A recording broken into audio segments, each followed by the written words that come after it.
And now I pronounce you husband and wife. Maxwell, you may now kiss your wife. Anunsyo ng matandang Wes sa bagong kasal na sina Maxwell at Amara. Pagharap niya kay Maxwell, sumalubong sa kanya ang mga mata nitong punong-puno ng pagmamahal. I love you, Amara. Buong emosyong sambit ni Maxwell bago siniil ng malalim na halik ang mga labi niya. Buong pusong tinugon ni Amara ang halik na iginawad sa kanya ng asawa. I love you more, Maxwell. Sagot niya nang maghiwalay sila. Mas mahal kita, Mrs. Vallejo. Nakangiting sagot nito bago isang beses pang pinatakan ng mabilis na halik ang mga labi niya. Congratulations, newlyweds! Malakas na wika ng matalik na kaibigan ni Maxwell na si Leon, na siya ring nag-iisang witness sa kasal nila. Thank you, Leon. Sinserong sagot ni Amara sa binata. Salamat, pare. Wika naman ni Maxwell sa matalik na kaibigan. Ang binata kasi ang tumulong sa kanila upang makasal sila. Ama nito si Judge Ramos, ang West na nagkasal sa kanila. Pasalamat ka, mahal kita, Maxwell. Hindi ko sinipot ang date ko para puntahan tong kasal mo. Aba, sinong ogag ang tatawag sa akin ng 2:00 ng hapon para sabihin magpapakasal siya ngayong araw na to? Pumapalatak na sagot ni Leon. Biglaan ang kasal ni na Amara at Maxwell. Nagseselebra sila ng unang anibersaryo nila bilang magkasintahan nang bigla ay yayain siyang magpakasal ni Maxwell. Dahil mahal ni Amara ang nobyo, buong puso siyang pumayag sa alok nito. 2 oras ang nakalipas, narito sila ngayon sa bahay ng mga magulang ni Leon sa Alabang at ganap ng mag-asawa. Huwag kang mag-alala, pare. Ninong ka sa magiging panganay namin. Natatawang sagot ni Maxwell sa kaibigan. Dapat lang. Ako dahilan kung bakit natupad ang pangarap mong gawing Mrs. Vallejo tong si Amara. Ani Leon. Sa kabila ng kilig na pumuno sa puso ni Amara, ay nakaangat ang kilay na bumaling siya sa asawa. So, anong pakiramdam na natupad mo na isa sa mga pangarap mo, Maxwell? Walang kasing saya, Mrs. Pakiramdam ko, ako nang lalaking bukod tanging pinagpala sa lahat. Kasi asawa ko ng pinakamagandang babae sa buong mundo. Sus, ang lakas mo talagang mambola, kaya pinakasalan kita eh. Natatawa na lang na sagot niya. Pagkatapos nilang magpasalamat kay Judge Ramos at kay Leon, ay nagpaalam na silang mag-asawa. I can't believe I'm now married to you, Maxwell. Sambit ni Amara pagpasok nila sa sasakyan nito. Sa halip na isuot ang seatbelt, ay pinagmasdan niya ang suot na wedding ring. Masuyong hinawakan ni Maxwell ang kamay niya. Me too, sweetheart. Hindi ka naman nagsisisi na pinakasalan mo ko, hindi ba? Magsisi man ako, wala na akong magagawa. Kasal na ako sa iyo eh. Kibit ang balikat na sagot niya. Natawa siya nang sumimangot si Maxwell at mabahiran ng takot ang magandang mga mata. Buong katawang humarap si Amara dito. Hinawakan niya ang perpektong panga nito at sinalubong ang mga mata nito. Ano ka ba? Siyempre nagbibiro lang ako. Biglaan man tong ginawa natin. Hindi ko pagsisisihan na pinakasalan kita. Mahal na mahal kita, Maxwell. Unang pagkikita pa lang natin, sigurado na ako na ikaw ang lalaking mamahalin ko buong buhay ko. You're the only man for me, Maxwell Archer Vallejo. The only man I've ever loved in this lifetime, and until the next lifetime. Kumislap ang mga mata nito sa nagbabadyang luha. Mahal na mahal kita, Amara. Tulad mo, unang pagkikita pa lang natin, alam ko nang ikaw ang babaeng pag-aalayan ko ng buong buhay ko. You're the only woman for me, Amara Grace Diaz Vallejo. The only one who will occupy my heart until the day I die. I can't wait to spend the rest of my life with you and our future family. Kinuha nito ang 2 kamay niya at salitan iyong pinaulanan ng mamunting halik. Muling napuno ang puso ni Amara. Hindi na rin siya makapaghintay na makasama sa araw-araw ang lalaking pinakamamahal. Tulad ng sinabi niya, unang pagkikita pa lamang nila ni Maxwell ay alam na niyang ito ang mamahalin niya sa habang buhay. Nagkakilala sila ni Maxwell sa universidad kung saan sila parehong nag-aaral noon. Pareho silang graduating ni Maxwell noong una nilang makilala ang isa't isa. Sandali silang naging magkaibigan bago sila naging magkasintahan. Nang sumapit ang unang anibersaryo nila bilang magkasintahan, nagdesisyon silang magpakasal na. Kapag nakaipon ako, I will give you a grand wedding that you deserve, sweetheart. Magpapagawa rin ako ng malaking bahay para sa magiging pamilya natin. Masuyong sambit ni Maxwell. 1 taon nang nagtatrabaho si Maxwell bilang engineer sa airline company na pag-aari ng pamilya nito, ang Vallejo Airlines. Mayaman ang pamilya ng asawa. Bukod sa airline company na pag-aari ng pamilya nito, meron pang ibang negosyong pag-aari ang mga Vallejo. Subalit sa kabila ng kinalakihang karangyaan, Hindi umaasa si Maxwell sa yaman ng pamilya nito. His husband was very hardworking and down-to-earth. Isa yun sa mga katangiang minahal niya rito. Hindi ko naman kailangan ng magarbong kasal, Maxwell. Ayos na sa akin tong naging kasal natin. No, Amara. Pakakasalan ulit kita. Sa harap ng Diyos at ng pamilya natin. Giit ni Maxwell. Nakagat niya ang ibabang labi. Sa tingin mo, anong magiging reaksyon ng pamilya mo kapag nalaman nila na kasal na tayo? Magagalit kaya sila? Sa isang taong relasyon nila ni Maxwell, ilang beses nang nakaharap ni Amara ang mga magulang ng asawa.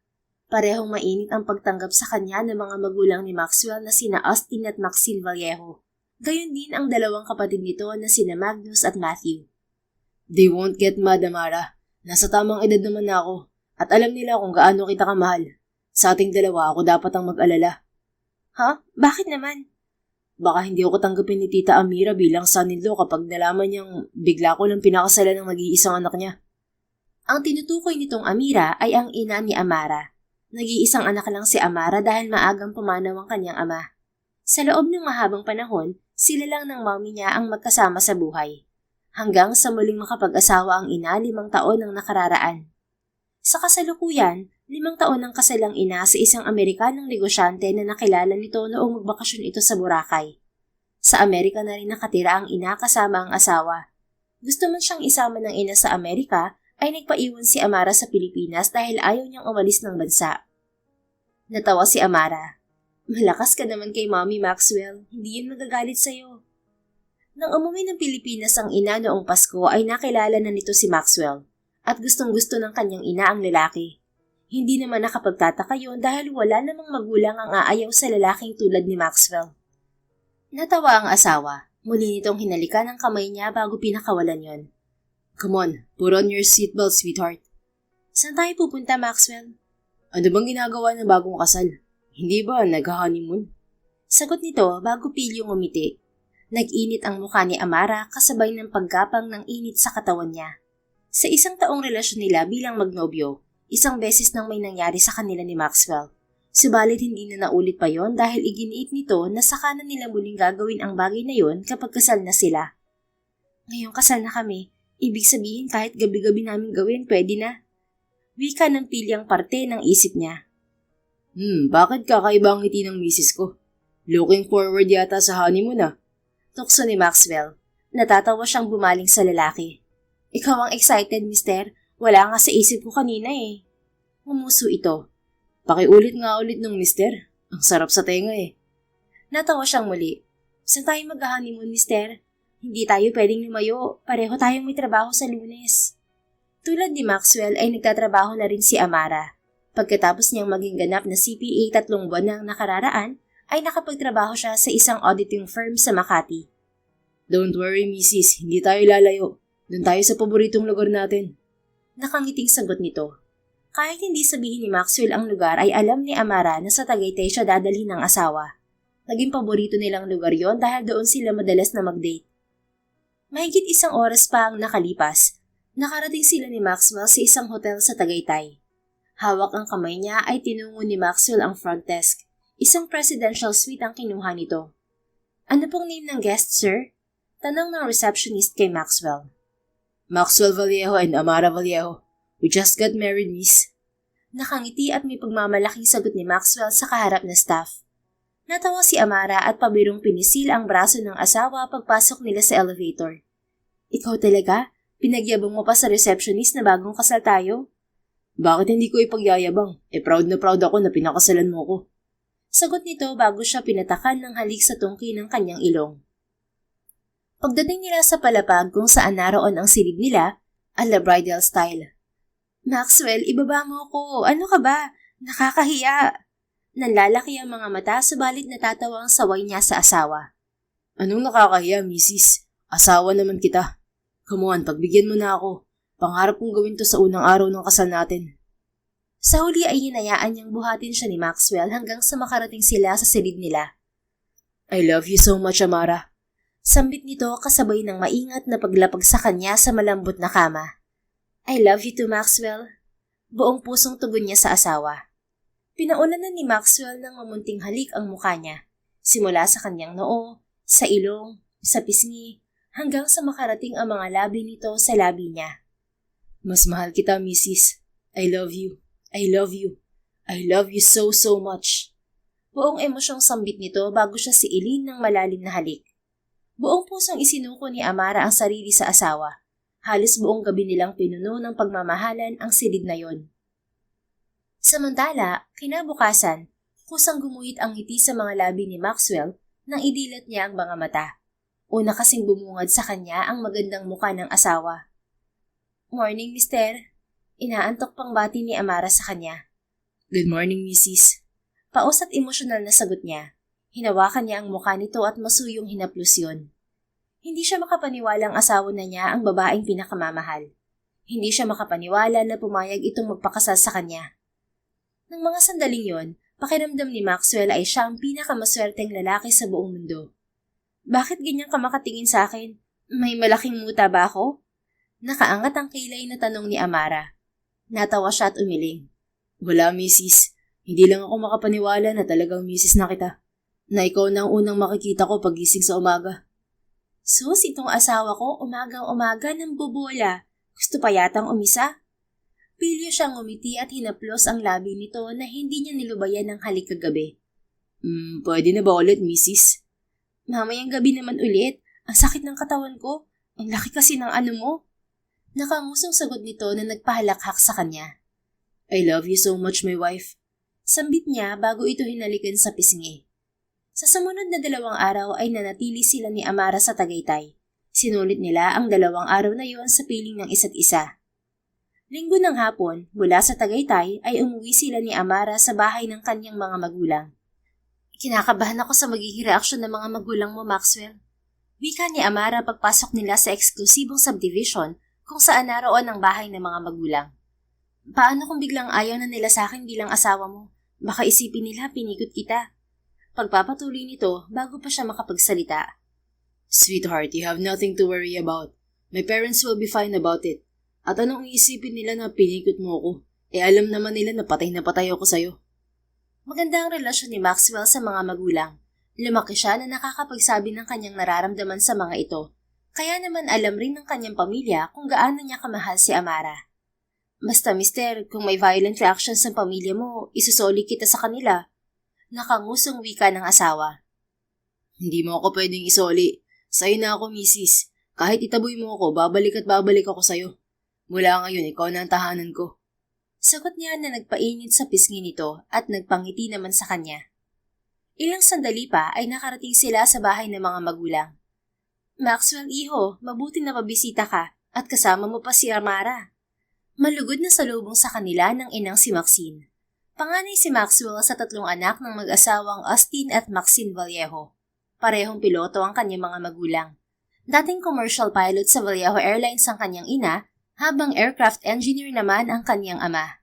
Sa kasalukuyan, flight instructor na ang kanyang ina habang ang ama ay tumutulong sa pamamahala ng airline company nila. Hello po, Tita Maxine, Tita Austin. Magalang na bati ni Amara sa kanyang mga magulang. Hey, Mrs. Mama at Papa na rin dapat. Pabulong na baling ni Maxwell sa asawa. Ngumuso ito at binulungan siya pabalik. Tumigil ka, mister. Hindi mo pa nga nasasabi sa kanila. Natawa siya bago bumaling sa mga magulang na nakatingin sa kanila ng asawa. Ma, Pa, Amara and I have something to tell you. What is it, iho? Kunot noong tanong ng kanyang ina. Teka, is there a wedding ring on your finger? Ngumiti siya sa mga magulang. Yes, Ma. Amara and I are married. Mag-asawa na po kami. Malakas na suminghap ang kanyang ina bago nagsalubong ang mga kilay. What the hell, Maxwell Archer? Nagpakasal ka nang hindi namin alam? Kailan pa ito, ha? Kailan kayo nagpakasal ni Amara? Nang Biyernes po, tita. Pasensya na po kung hindi namin nasabi sa inyo. Wika ni Amara sa ginang. Hinawakan ng ina ang magkabilang balikat nito. Amara, iha, call me mama from now on. And please don't apologize. Kay Maxwell ako nagagalit. I mean, how could he marry you without informing us? Ni hindi kami nakapamanhikan. Ano na lang ang sasabihin ng mami mo? Na walang modo itong manugang niya? Alam na ba ng mami mo na nagpakasal ka sa anak ko? Hindi pa po, tita. I mean, mama. Pero wala naman pong magiging problema kay mami. Alam niya po na mahal ko si Maxwell at malaki po ang tiwala niya sa anak niyo. Hindi napigilan ni Maxwell ang mangiti sa sinabi ng asawa. Nawala ang ngiti niya nang bumaling sa kanya ang ina at pinandilatan siya ng mga mata. Bakit masyadong biglaan itong pagpapakasal niyo? Nabuntis mo ba si Amara? Sagutin mo ko ng maayos o makakatikim ka sa akin, Maxwell Archer Vallejo. Ang inang si Maxine ang pinakamaliit sa pamilya nila, subalit lahat sila'y takot dito, lalong-lalo na ang kanilang ama. Ma, hindi buntis si Amara. Sadyang mahal na mahal ko lang talaga siya kaya pinakasalan ko na siya. Again, I'm sorry for marrying Amara without informing you. I just really love her and I can't wait for her to be legally mine. Bumaling siya sa asawa. Sa harap ng mga magulang ay hinalikan niya ito sa sentido. Magpakasal kayo ulit ni Amara, iho. Hindi papayag ang mama mo na wala siya sa kasal mo. Wika naman ng amang si Austin Vallejo. We will, ma, pa. Magpapakasal ulit kami ni Amara. I plan to give her a grand wedding that she deserves. Sagot niya na nakapagpakalma sa kanyang ina. Nang gabing yun ay kasabay nilang kumain ng hapunan ng mga magulang. Silang apat lang ang nasa hapagkainan. Wala ang mga kapatid ni Maxwell na sina Magnus at Matthew dahil parehong nag-aaral sa Amerika ang mga ito. Saan kayo titirang mag-asawa? Tanong kay Maxwell ng kanyang ama sa gitna ng pagkain. Sa kondo ko po pa. Hanggat hindi pa ako nakakapagpatayo ng bahay, dun muna kami ni Amara. We have another property in Makati, iho. Bakit hindi muna kayo doon ni Amara habang nagsisimula kayo? Suwestyon ng kanyang ina. Hindi na po, mama. Napag-usapan na po namin ni Maxwell na doon kami sa kondo niya. Sagot naman ni Amara. Nag-init ang puso ni Maxwell sa sinabi ng asawa. Alam kasi ni Amara na ayaw niyang umasa sa mga magulang, na kahit nagaling siya sa marangyang pamilya, gusto niyang nagsisikap siya at pinaghihirapan ang mga bagay na meron siya. How about your plans, iho? Tutuloy ka ba sa Australia? O dito mo na lang sa Pilipinas itutuloy ang pagpipiloto mo? Tanong ng ina. Nakaplano si Maxwell na magtungo sa Australia at mag-aral ng pagpipiloto sa isa sa mga pinakatanyag na flight school sa buong mundo. Isa kasi sa mga pangarap niya ang maging isang magaling na commercial pilot tulad ng kanyang ina. Tuloy po si Maxwell sa Australia, mama. May acceptance letter na siya sa Airways Aviation. Hindi ba, mister? Ani Amara na ang tinutukoy ay ang aviation school kung saan niya balak mag-training ng pagpipiloto. Umuso siya at tumango sa asawa bago sumagot sa ina. Yes, ma. I'll still go to Australia.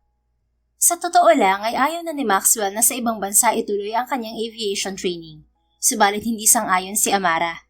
Ayon sa asawa, hindi niya dapat baguhin ang plano niya para lang hindi sila magkalayo. Hindi maintindihan ng asawa na simula nang mahalin niya ito ay ito na ang prioridad niya sa buhay. Nawala ng mas importante pa sa kanya kundi ang babaeng pinakamamahal. Kung hindi pumayag si Amara na magpakasal sa kanya, ay talagang hindi itutuloy ni Maxwell ang pag-alis. He doesn't want a long-distance relationship. Plano niyo na bang mag-anak? Tanong sa kanila ng ina. Napag-usapan na namin ni Amara yan, ma. Wala pa po sa plano namin. Gusto muna namin ng asawa ko na ang isa't isa muna ang baby namin. Sagot ni Maxwell bago malambing na bumaling sa misis. Mister naman, mahiya ka naman kina mama. Namumula namang sagot ni Amara. Natawa lang siya bago ito hinalikan sa pisngi. Gustong-gusto niya talaga kapag nakikitang namumula sa hiya si Amara. Kung sa bagay, bata pa naman kayo. Sulitin niyo muna ang buhay mag-asawa na kayo lang munang dalawa. Wika ng ina. Pero kung pagkakalooban na po kami, okay lang naman po, mama. Handa na kami ni Maxwell sa responsibilidad. Sagot ni Amara. Napangiti si Maxwell. Alam niyang pangarap ni Amara na magkaroon ng malaking pamilya at ipinapangako niyang tutuparin niya yon. Yun rin naman ang gusto niya, ang magkaroon ng masaya at malaking pamilya kasama ang asawa. Nang gabing yon, sa unang pagkakataon ay sa iisang address sila umuwi ni Amara. Mrs.? Untag niya rito habang magkayakap sila sa kama. Ano yun, Maxwell? Feel na feel mo talaga na tawagin akong Mrs. ha? Natawa siya bago sumeryoso. Do you really want me to go to Australia? Pwede namang hindi ako umalis. Kung ako magdedesisyon, ayoko na talagang umalis. I can study here in Tita London's flight school.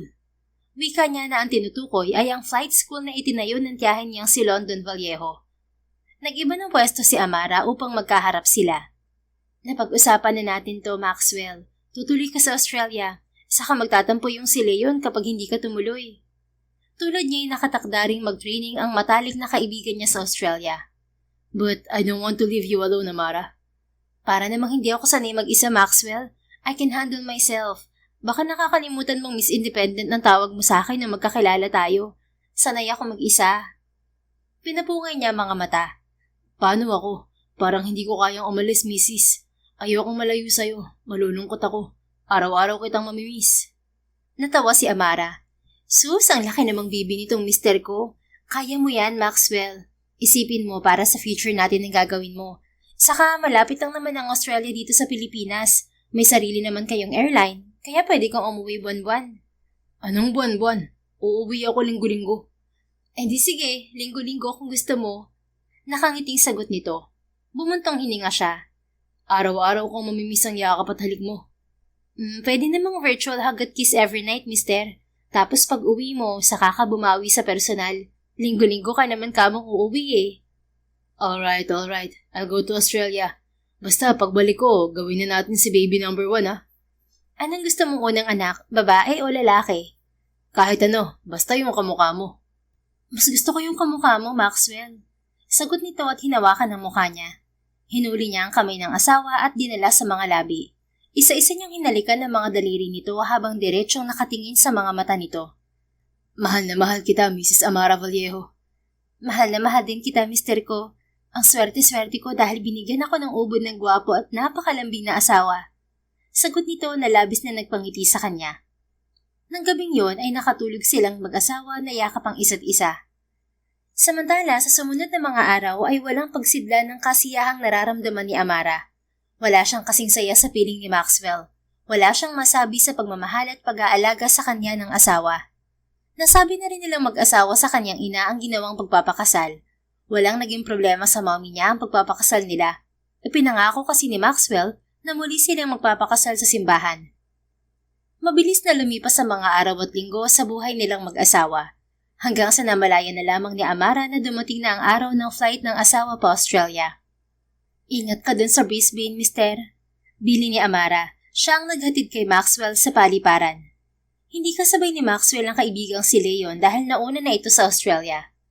Alagaan mo ring mabuti ang sarili mo, misis. Ayoko nagpapalipas ka ng gutom, okay? Mag-ingat ka lagi kapag papasok at pauwi galing trabaho. Lagi mong i-double lock ang pinto ng kondo. Kung makapagbilin ka, mister, parang hindi ka madalas uuwi at parang hindi tayo gabi-gabing magtatawagan na. Humuso ito at sinapo ang mukha niya. Just please take care, okay? I love you. Napangiti siya. I love you too, Maxwell. I love you more. I love you so much more. Sagot nito bago siya siniil ng malalim na halik. Pagkatapos pakawala ng mga labi niya, ay pinaulanan pa nito ng halik ang buong mukha niya. Napuno ng kilig ang puso ni Amara. Mister, pinagtitinginan na tayo oh. Daig mo pa yung mga OFW na 5 taong hindi uuwi ng Pilipinas. Yung 5 araw sa akin, parang 5 taon din yun. Katwiran nito na ikinatawa na lang niya. Sa pagkakataong yon, si Amara na ang muling humalik sa mga labi ng asawa. Mahal kita, future Captain Maxwell Vallejo. Mag-ingat ka lagi sa Australia. I will, Mrs. Mag-iingat ka rin palagi dito sa Pilipinas. Sa kabila ng pag-alis ni Maxwell ay hindi masyadong ramdam ni Amara ang pagkakalayo nila ng asawa. Kapag kasi parehong bakante ang mga oras nila, ay madalas silang magtawag ang dalawa. Madalas din ang naging pag-uwi nito ng Pilipinas. Isang araw, inimbitahan siya ng katrabahong si Julie sa kaarawan nito sa katapusan ng buwan na gaganapin sa isang bar malapit sa opisina nila.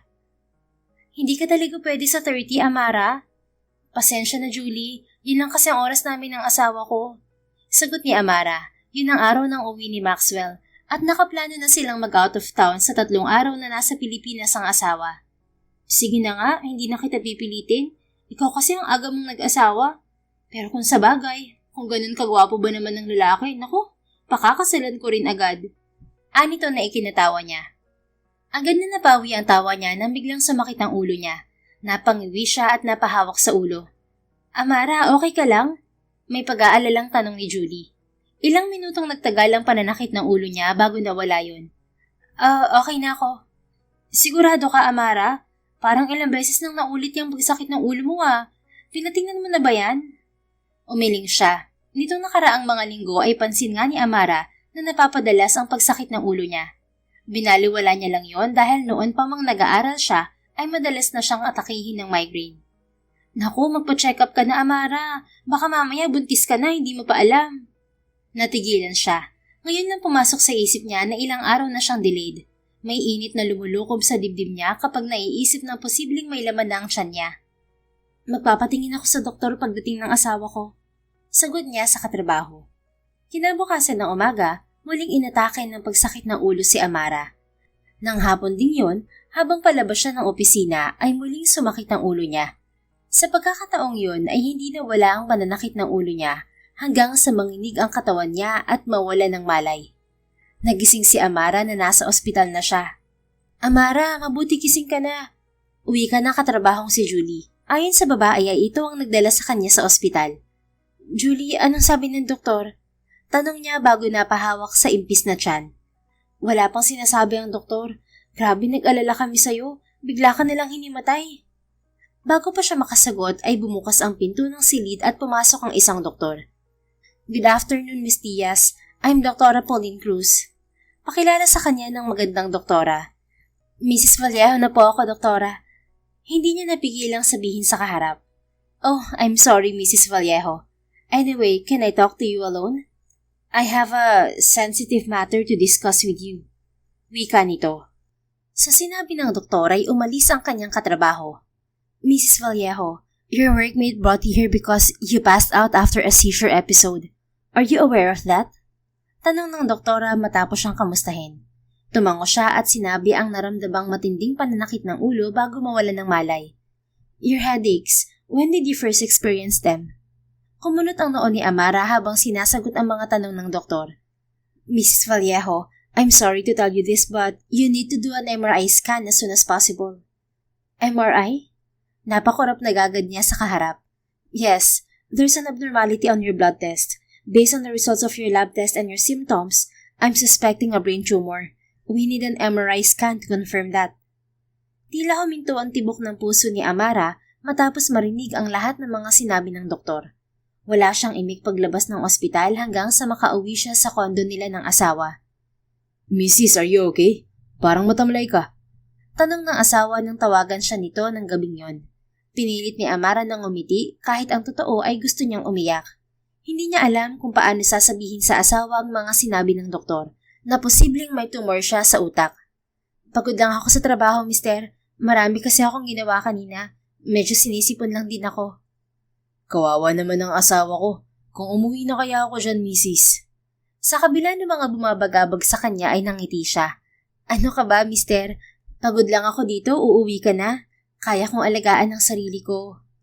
I know you can take care of yourself. But I want to take care of you too, wife.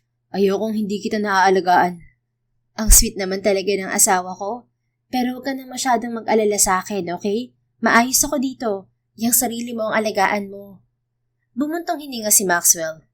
I love you, my strong and independent wife. And I love you too, my clingy husband. Nakangiting sagot niya sa asawa. Subalit nang mawala si Maxwell sa kabilang linya, ay napalitan ng mga luha ang kanyang ngiti. 3 araw ang nakalipas, pakiramdam ni Amara ay binagsakan siya ng langit nang kumpirmahin ng doktor na mayroon nga siyang tumor sa utak. Ayon sa doktor ay mayroon siyang meningioma, isang klase ng tumor sa utak. Kahit na mabagal ang paglaki ng tumor sa utak niya, kailangan siyang maoperahan agad upang hindi na kumalat pa yon. Inirekomenda ng doktor na kung kaya niya ay sa Amerika siya magpagamot. Pag-uwi ni Amara ay agad niyang inasikaso ang pagpunta sa Amerika para makapagpagamot. Agad siyang nagpadala ng immediate resignation sa trabaho. Ipinagpapasalamat din niya na sa susunod na 2 linggo pa ang uwi ni Maxwell. Hindi na niya sinabi sa ina ang biglaan niyang pagpunta sa Amerika, kaya nagulat ito nang dumating ang araw ng pagdating niya sa bahay ng stepfather niyang si Scott sa US. Amara anak, anong ginagawa mo dito? Kasama mo ba ang asawa mo? Nabiglang tanong ng ina nang pagbuksan siya ng pinto. Ako lang mag-isa, mommy. Nasa Australia si Maxwell. Bakit napasugod ka rito, anak? At bakit magtumugto ang mga mata mo? Nag-away ba kayo ng asawa mo? Hindi kami nag-away ni Maxwell, mommy. Lumunok siya bago umiiyak na sinabi sa ina ang kanyang kalagayan. Tulad niya ay napaiyak din ang kanyang ina pagkatapos niyang sabihin ang dahilan ng pagpunta sa Amerika. Anak, bakit hindi mo pa sinasabi sa asawa mo ang kalagayan mo? Lumuluhang tanong nito. Kapag sinabi ko kay Maxwell, siguradong uuwi siya ng Pilipinas. Ayokong unahin niya ako kaysa sa pangarap niya, Mi. Anak, asawa mo si Maxwell. May karapatan siyang malaman ng lahat ng nangyayari sa'yo. At dapat lang na unahin ka niya dahil asawa ka niya. Responsibilidad ka niya. Sa tingin mo ba hindi ka susundan ng asawang mo dito? Kahit sundan niya ako, Mi. Please. Wala kang sasabihin kay Maxwell. Nakikiusap na wika ni Amara. Bumuntong hininga ang kanyang ina. Kahit hindi ako sang-ayon na irerespeto ko ang gusto mo, anak. Tulad ng sinabi ng ina, wala pa siyang 1 linggo sa Amerika ay nakasunod na sa kanya ang asawa. Gusto man niyang takbuhin at salubungin ng yakap si Maxwell nang makita niya ito sa sala ng bahay ng ina ay pinigilan niya ang sarili. Halos pigain ang puso niya nang makita ang magkakahalong pagod, sakit at pag-aalala sa mukha nito. Amara, anong ibig sabihin ng sulat na iniwan mo sa akin? Bakit umalis ka nang hindi ko alam? Bakit nagpunta ka dito sa Amerika? Walang emosyong sinalubong niya ang mga mata nito. Tulad ng nabasa mo sa sulat na iniwan ko sa'yo. Ayoko na, Maxwell. Paano ayaw mo na, Mrs.? Ayoko nang maging asawa mo. Nagsisisi ako na nagpakasal ako sa'yo. Kita niya kung paano nalaglag ang panga ng asawa. Napasinghap ito kasabay ng pamumula ng mga mata. No, Amara. Bawiin mo yung sinabi mo. Nagbibiro ka lang, di ba? Hinawakan ni Maxwell ang 2 kamay niya, subalit lumayo si Amara dito. Hindi mo ba narinig? Ayoko na, Maxwell. Hindi ako sasama sa'yo pabalik ng Pilipinas. Dito na ako sa Amerika. I found a better career opportunity here. Kung gusto mo dito sa Amerika, then we'll live here. Dito na rin ako sa Amerika. Dito na tayo. Hindi, Maxwell. Umuwi ka sa Pilipinas. Ayoko magkasama tayo. Gusto kong maghiwalay na tayo. Sandaling natigalgal ang kaharap. Nang makabawi ay umiiyak itong lumuhod sa harap niya. Amara, baby. Please, tell me what's wrong. Anong ginawa ko? Bakit bigla ka naging ganito? Hindi ko maintindihan. Maayos naman tayo, hindi ba? Please, sabihin mo kung anong mali. Aayusin ko. Dahil ba nagpunta ako ng Australia? I'm here now, sweetheart. Hindi na ako babalik ng Australia. Hindi na kita iiwan. Hindi na. Umiling si Amara at pilit na pinatigas ang ekspresyon sa harap nito. Ayoko na, Maxwell. Nagsawa na ako sa'yo. I'm sorry. I suddenly realized that I don't want a man like you. Ayoko sa lalaking masyadong clingy. Ayoko sa lalaking kayang ipagpalit ang pangarap para sa akin. Ayoko sa lalaking baliw na baliw sa akin. Ayoko na sa'yo. That's not true, Amara. Mahal mo ko. Ramdam kang mahal mo ko gaya ng pagmamahal ko sa'yo. Kung talagang mahal kita, bakit kita pinagtatabuyan ngayon, ha? I love you, Amara. Please come home with me. I'll do anything you want, baby. Just please come home to me. Basag na basag ang boses na pakiusap nito. Umalis ka na, Maxwell. Hindi ako sasama sa'yo.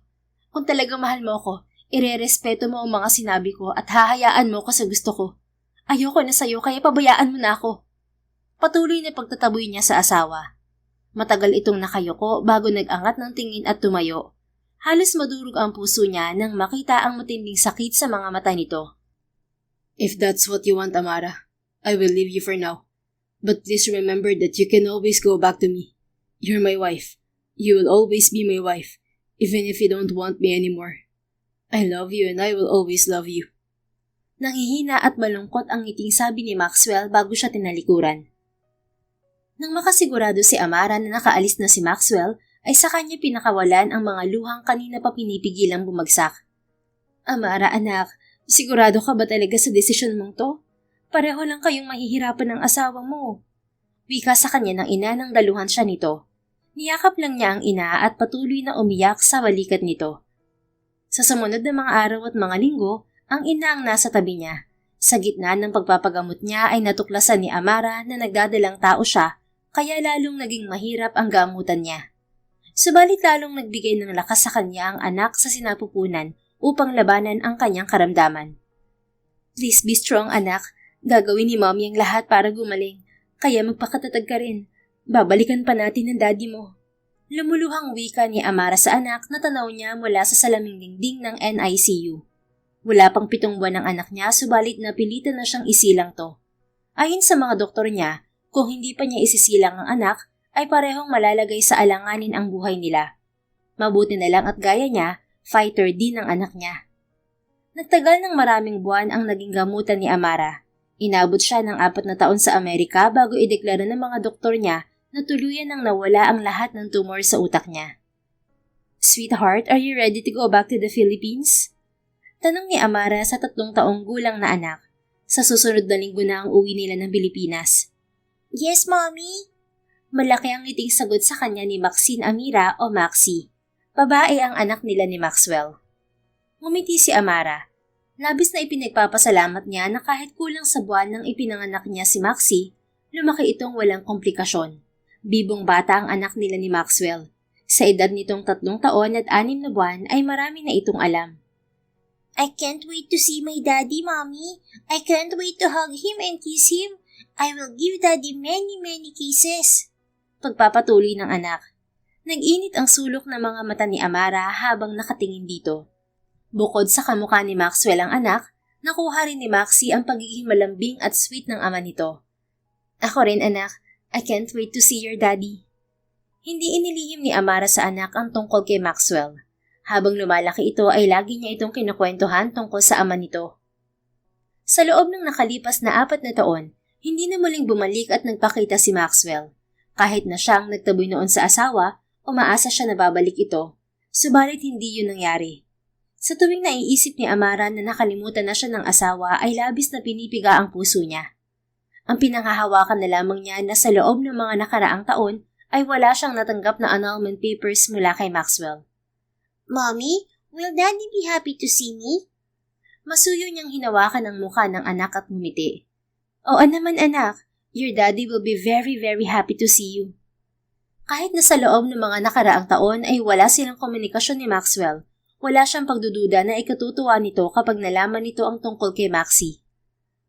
Samantala, sa Pilipinas, agad na napangiti si Maxwell nang salubungin siya ng pamangking si Alexis. Anak ito ng pinsan niyang si Alexa. Happy birthday, Alexis. This is Tito Maxwell's gift for you. Wika niya at inabot dito ang dalang paper bag. Kaarawan ng bata ng araw na yon kaya nagtungo siya sa bahay ng pinsang si Alexa. Thank you, Tito Maxwell. Masayang sagot sa kanya ng pamangkin. You're welcome, sweetheart. Sagot niya at masuyong pinisil ang matabang pisngi nito. Tito Maxwell, bakit favorite mo ipinsyang chicks ko po? Sakit po kaya? Sorry, baby. Ang cute-cute mo kasi. Pwede bang sa akin ka na lang?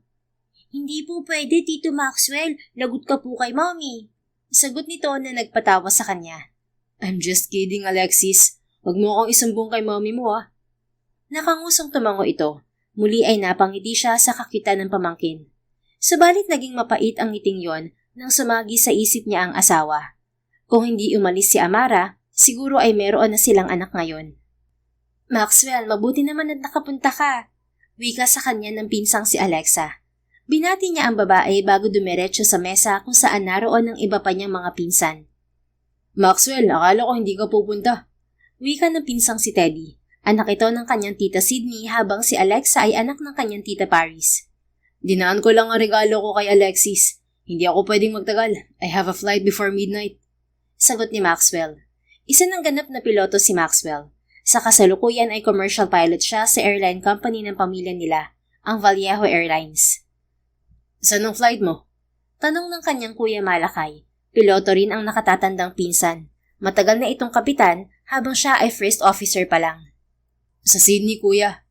Maitanong ko lang, Maxwell, wala ka bang balak na makipaghiwalay sa asawa mo? Marami akong kilalang family lawyer. Wika ni Alexa. Isa kasing abogado ang pinsan niyang ito. Bago pa makasagot si Maxwell ay naunahan na siya ni Teddy. Hindi hihiwalayan ni Maxwell yung asawa niya. Mahal na mahal pa rin niya yun hanggang ngayon eh. Binigyan ni Maxwell ng masamang tingin si Teddy, subalit hindi niya itinanggi ang sinabi nito. Sa kabila ng matinding galit sa puso niya, ay hindi nawala ang pagmamahal niya kay Amara. Akala ko ba may ibang lalaki na yung asawa mo, Maxwell? Galit na wika ni Alexa. Yes, I saw my wife with another man. Pero hindi ko sinabing may relasyon sila ng lalaking yun. Sa nakalipas na 4 na taon, 2 beses na pinuntahan ni Maxwell si Amara. Subalit sa 2 pagkakataong yun, ay nakita niyang may ibang lalaking kasama ang asawa. Hindi na niya sinubukang kausapin pa ito pagkatapos ng nasaksihan dahil natakot siya sa magiging sagot nito. Natakot siyang malaman na ipinagpalit na siya ng asawa sa ibang lalaki. What? Hindi mo man lang pala kinumprunta ang asawa mo? Ani Teddy at pumalatak. Anak ka ba ni Tito Austin, Maxwell? Aba, kung ano ang kinagaling sa babae ni Tito, siya namang ikinahina mo. Shut up, Teddy. Kung makapagsalita ka, para kang hindi naging isang malaking torpe. Sagot niya sa pinsan. Tumikim naman si Teddy. Torpe ako pero hindi naman ako nagpakatakang tulad mo. Ikaw, anong ginagawa mo? Hinahayaan mo ang asawa mo sa Amerika habang miserable ka dito sa Pilipinas. You're married to her. She's your fucking wife. So stake your claim, Maxwell. Lumunok siya. Sa loob ng 4 na taon, hinayaan niya ang asawa sa pag-asang babalik din ito. Subalit tama ang pinsan niya. Maging ang kaibigan niyang si Leon na ganoon din ang sinabi. Kailangan niya maging matapang at ilaban ang pag-ibig niya para sa asawa. Kung talagang hindi na siya nito mahal, bakit hindi na lamang siya gumawa ng paraan para mahalin muli nito? I will go and finally have a talk with my wife. Ani Maxwell sa mga kaharap na pinsan.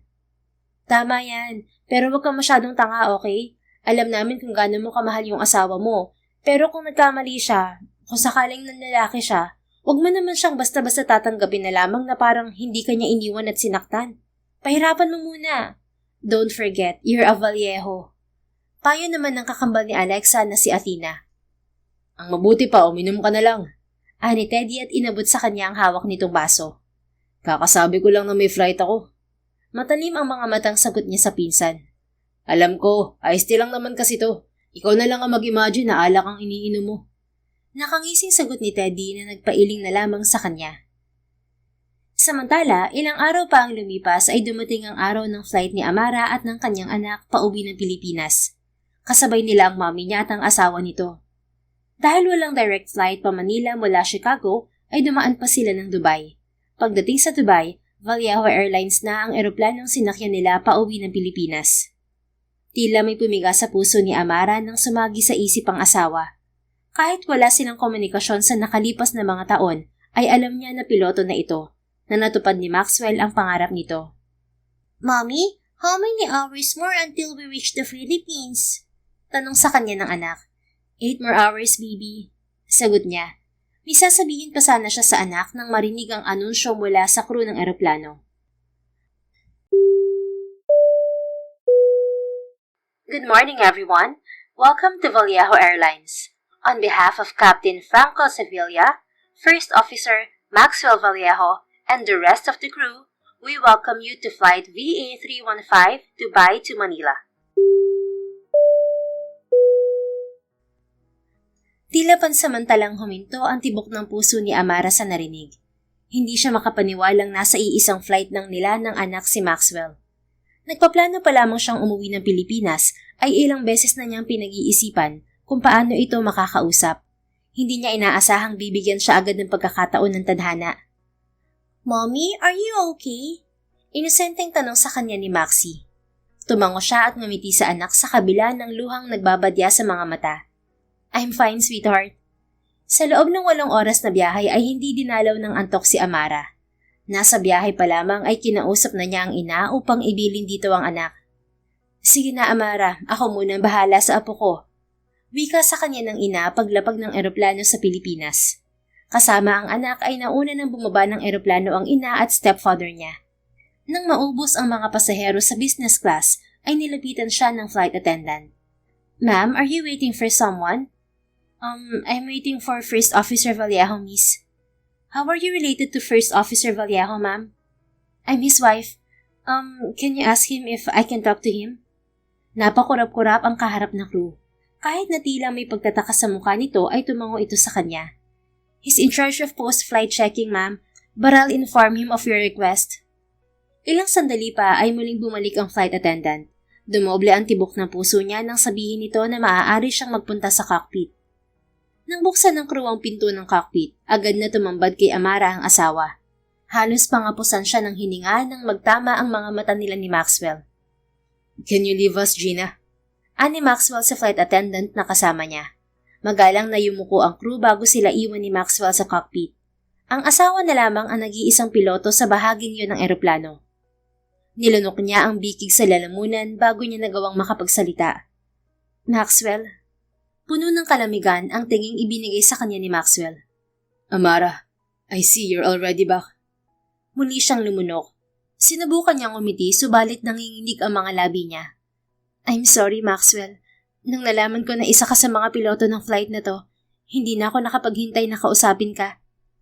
And why do you want to talk to me? Dahil gusto kong bumalik sa'yo. Pagka nanatawa ang kaharap. What is it, Amara? Do you want me back? Do you realize you're still in love with me after 4 fucking years? I want you back, Maxwell. Mahal pa rin kita. Mahal na mahal kita. Napaawang ang mga labi ni Maxwell. Sandali itong natulala bago umigting ang panga. You think it's that easy? Iniwan mo ko. Itinaboy mo ko. Sinaktan mo ko. Tapos ngayon babalik ka na parang walang nangyari. Napayuko siya kasabay ng pagpatak ng mga luha. I'm sorry, Maxwell. Patawarin mo ako sa lahat ng sakit na idinulot ko sa'yo. I'm sorry for leaving you. I'm sorry for... Nahinto siya sa pagsasalita nang hawakan ni Maxwell ang baba niya. Inangat nito yon upang magtama ang mga mata nila. Don't you dare cry on me, Amara. Matigas na sambit nito bago siniil ng marahas na halik ang mga labi niya. Tila nagpaparusa ang halik nito, malayong malayo sa masusuyo at mararahang halik nito noon. Sa kabila niyon ay natunaw pa rin ang puso niya. Subalit bago pa niya masagot ang halik ng asawa ay lumayo na sa kanya si Maxwell. 4 years have passed, Amara. Hindi na ako yung dati mong asawa na baliw sa'yo. Kung talagang mahal mo ako at gusto mo bumalik sa akin, paghirapan mo ako. You have to earn me again, my wife. Sambit nito sa malamig na tono. Nilunok niya ang bikig sa lalamunan at tumango. I understand, Maxwell. I want you back, so I will do anything to win you back. Humakbang ito palayo sa kanya. Good. Now that we're clear, you can leave. I still have a job to do. Maxwell, may importante pa akong kailangan sabihin sa'yo. I have work, Amara. If you badly want to see me again, go to my condo unit tomorrow. Alam mo pa rin naman siguro kung paano pumunta ron, hindi ba? Binaliwala niya ang sarkasmo sa boses nito at tumango. I will see you tomorrow, Maxwell. Muli ay tumango siya, subalit bago siya tuluyang lumabas ay nilingon niya ito. What is it? May nakalimutan ka? Malamig na tanong nito. Lumunok siya at pinasadahan ng tingin ng ayos ng asawa. Sa loob ng 4 na taon ay lalo itong gumwapo. Lalong tumingkad ang gandang lalaki nito sa suot na uniforme. Gusto ko lang sabihin na bagay na bagay sa iyo ang pilot uniform mo. Ang gwapo-gwapo mo. At masaya ako na natupad mo ang pangarap mong maging piloto, mister. May dumaang kislap sa mga mata nito. Subalit agad rin yung nawala at muling nawala ng emosyon ang mukha nito. Thanks, Amara. Tipid siyang umiti. Bago pa bumagsak ang mga luha ay nagmamadali na siyang lumabas ng eroplano. Pagdating sa restaurant kung saan naghihintay sa kanya ang anak, ay siniguro niyang wala ng bakas ng luha ang mukha niya. Anak, kumusta? Tanong sa kanya ng ina. Ngumiti siya sa ina bago bumaling sa anak na abala sa pagkain. Maxie, baby, you're finally going to meet your daddy tomorrow. Really, Mommy? Just one more sleep? Masayang tanong ng anak. Yes, anak. Just one more sleep. Nang araw na yon, habang yakap sa pagtulog ang anak, ay binalikan ni Amara ang naging pag-uusap nila ni Maxwell. Naiintindihan niya ang galit sa kanya ng asawa, subalit sa kabila ng galit nito, alam niyang may natitira pa rin pagmamahal sa kanya si Maxwell, at gagawin niya ang lahat upang bumalik ang dating pagsasama nila. Kinabukasan, 10:00 pa lang ng umaga ay nasa harap na silang mag-ina ng condo unit ni Maxwell. Mommy, is this where Daddy lives? Tanong ni Maxie. Tumango siya sa anak. Yes, baby. This is also where Mommy lived before Mommy went to the US. Are we going to live with Daddy now, Mommy? Nakangiti siyang tumango. Ngayong narito na sila sa Pilipinas, hindi siya papayag na hindi mabuo ang pamilya niya. Humugot siya ng malalim na hininga at pinindot ang doorbell. 1 minuto ang lumipas, bumukas yun at iniluwa si Maxwell. Nakabihis ang binata at halatang bagong ligo. Amara, I didn't expect you. Naputol lang anumang sasabihin nito nang ibaba nito ang tingin sa anak nila. Napakurap-kurap si Maxwell. Bago pa may makapagsalita sa kanilang mag-asawa, ay umalingaw ang boses ng kanilang anak. Daddy, I'm so happy to finally meet you. Kitang-kita ni Amara kung paanong tila na estatwa si Maxwell sa narinig. Laglag ang panga nito habang nakatitig sa anak. Lumunok si Amara at pinilit na magsalita. Maxwell, this is our daughter, Maxie. Mula sa anak ay laglag ang pangang bumaling si Maxwell sa kanya. We have a daughter. A daughter, Amara. Naluluhang tumango siya. Yes, a 3-year-old daughter. Hindi ko alam na buntis ako nung nagpunta ako ng Amerika. Namula ang mga mata ni Maxwell. Tila marami itong gustong sabihin subalit sa halip na magsalita ay lumuhod ito sa harap ng kanilang anak. Daddy, Mommy said you don't know me, so I want to introduce myself to you. Nakangiting wika ni Maxie. I'm sorry if Daddy didn't know about you, sweetheart. Can you tell me your name? Naiiyak at napapaos na tanong ni Maxwell sa anak. My name is Maxine Amira Vallejo. Mommy, Grandma, Popsy Scott, and my friends call me Maxie. I'm already 3 years old, Daddy. Anito at itinaas ang 3 daliri ng isang kamay. Kasabay ng pagbagsak ng luha ni Maxwell ay nanginginig na hinawakan nito ang maliit na muka ng anak. And my name is Maxwell Vallejo, darling. I know, Daddy. Mommy told me a lot about you.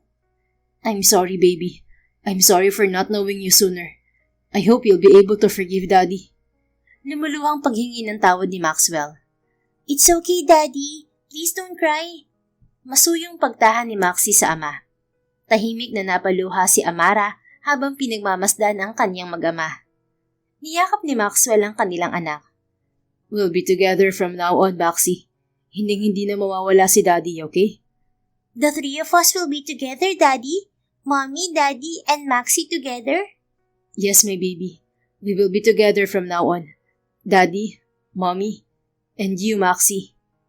Tila may mainit na bagay na humawak sa puso ni Amara sa sinabing yun ni Maxwell. I'm so happy, Daddy. Thank you. Sagot ng kanilang anak. I'm so happy too, baby. Daddy's very, very happy. Thank you for making Daddy this happy. Sagot ni Maxwell. I can't believe I have a very pretty baby. Daddy loves you so much, anak. Maxie loves you too, Daddy. I love you just how I love Mommy. Hinawakan ni Maxwell ang kamay ng anak at pinaulanan yon ng mumunting halik. Muling napaluha si Amara habang pinapanood ang mag-ama. Sa sumunod na sandali ay hindi niya inistorbo ang mga ito. Tahimik lamang siyang nakatanaw sa dalawa. Hindi niya napigilang igala ang tingin sa paligid. Walang pinagbago ang kondo sa nakalipas na 4 na taon. Sa isang bahagi ng sala ay tanaw niya ang wedding portrait nila ng asawa. Daddy, Mommy said we're now going to live with you. Wika ni Maxie na nagpabalik sa kanyang mata sa mag-ama. Yes, baby. Mommy, Daddy, and you are going to live together. Sagot ni Maxwell sa anak bago sumulyap sa kanya. Naging matalim ang mga mata ng asawa, subalit nang ibalik nito ang tingin sa kanilang anak, ay muling lumambot ang mga mata nito. Maxie, baby, your mommy and I need to talk for a bit. Can Mommy and I leave you here in the living room for a while? You can watch your favorite cartoon while we're talking. Tanong ni Maxwell sa anak. Sure, Daddy. Ngumiti si Amara sa anak. Thank you, darling. Ilang sandali pa ay magkaharap na sila ni Maxwell sa isa sa mga silid ng kondo nito. Kung nakamamatay ang tingin ay baka bumulugta na si Amara sa talim ng tinging ibinibigay sa kanya ni Maxwell. How could you do this to me, Amara? Leaving me was one thing, but keeping our daughter from me for years? How could you? Puno ng hinanakit na panunumbat nito. Agad na bumuhos sa mga luha niya. I have reasons, Maxwell. I was sick when I left the Philippines 4 years ago. Natigalgal ang kaharap sa narinig. What? I was diagnosed with a brain tumor. Umalis ako ng Pilipinas at lumayo dahil ayokong malaman mo tungkol sa kaligayan ko. Umiiyak na inilahad niya ang sinapit sa nakalipas na mga taon. Nang matapos siya ay umiiyak na rin ang asawa. Halo-halo ang emosyon sa mga mata nito. Galit, sakit, panunumbat, pagsisisi ang makikita niya roon. I'm your husband, Amara. Bakit itinago mo sa akin ang tungkol sa bagay na yun? Bakit? Punong-puno ng hinanakit na tanong nito. I'm sorry, Maxwell. Pinili kong hindi sabihin sa'yo dahil ayokong isang tabi mo yung pangarap mo para alagaan ako. Alam kong kapag sinabi ko sa'yo ang tungkol sa sakit ko, uuwi ka para asikasuhin ako. Para unahin ako. At ayokong gawin mo yon. Ayokong makasagabal sa pangarap mo. Ayokong maging pabigat sa'yo. Bullshit, Amara. Asawa kita. Of course I would fucking choose you over anything else. I would fucking prioritize you over anything and anybody. Dapat alam mo na nung pinakasalan kita, ikaw na ang buhay ko. Ikaw na lahat sa akin. Na ikaw ang uunahin ko sa lahat ng bagay. Nangako tayo na sasamahan ng isa't isa kahit na anong mangyari. Pero anong ginawa mo? Hindi mo ko binigyan ng pagkakataong samahan ka sa hirap na dinanas mo. Itinulak mo ko palayo. Na hindi mo pinaalam sa akin ang tungkol sa anak natin. Wala ba talaga akong karapatang malaman, Amara? Umiling siya. Halfway through my pregnancy, I already wanted to tell you. Pero natakot ako, Maxwell. Ilang beses sinabi sa akin ng doktor na malaki ang tsansang mawala ang anak natin. And I want to spare you from the pain. Mas mabuting hindi mo alam. Mas mabuting saka na lang ako bumalik kapag maayos na ang lahat. Damn it, Amara. You didn't spare me pain. You've just caused me more pain. Sinaktan mo ko lalo sa mga desisyon mo. Ipinagkait mo sa akin ang karapatan ko bilang asawa mo. Bilang ama ng anak natin. I'm sorry, Maxwell. You're right. I've been so unfair to you. Patawarin mo ako sa naging desisyon ko. Patawarin mo ako kung nagdesisyon ako para sa ating dalawa. Sana maintindihan mo na hindi naging madali sa akin ang lahat. Noong panahong naghihirap ako, noong panahong hinang-hina ako, noong panahong akala ko hanggang doon na lang ang buhay ko, gusto ko magsisi na hindi ko sinabi sa'yo. Kasi wala akong ibang gusto nun kundi makita ka. Makasama ka. Kasi ikaw ang gusto kong makita sa huling minuto ng buhay ko. Humagulgol siya habang binabalikan ang paghihirap na naranasan sa nakalipas na mga taon. I'm sorry you were alone that time. I'm sorry I wasn't there with you. I'm sorry for all the pain you've gone through without me. I'm sorry, Amara. Basag ang boses na paghingi ng tawad ni Maxwell. Wala kang kasalanan. I brought this to my life, Maxwell. Pinili kong harapin lahat ng to na mag-isa. Ako ang dapat humingi ng tawad sa'yo. Patawarin mo ako dahil nagdesisyon ako para sa ating dalawa. Dahil doon nasaktan kita ng sobra. I'm sorry for everything, Maxwell. Patawarin mo ako, mister. Marahas nitong pinalis ang panibagong luhang bumagsak mula sa mga mata. Thank you for fighting for our daughter's life, Amara. But I'm still so mad at you right now. I'm so mad at you for making decisions for me. For not trusting me. For keeping things from me. For breaking our vows. I understand, Maxwell. Tumiim ang bagang nito. Malaki ang kasalanan mo sa akin, kaya hindi kita agad mapapatawad, Amara. You have to earn my forgiveness first, wife. Tumango siya.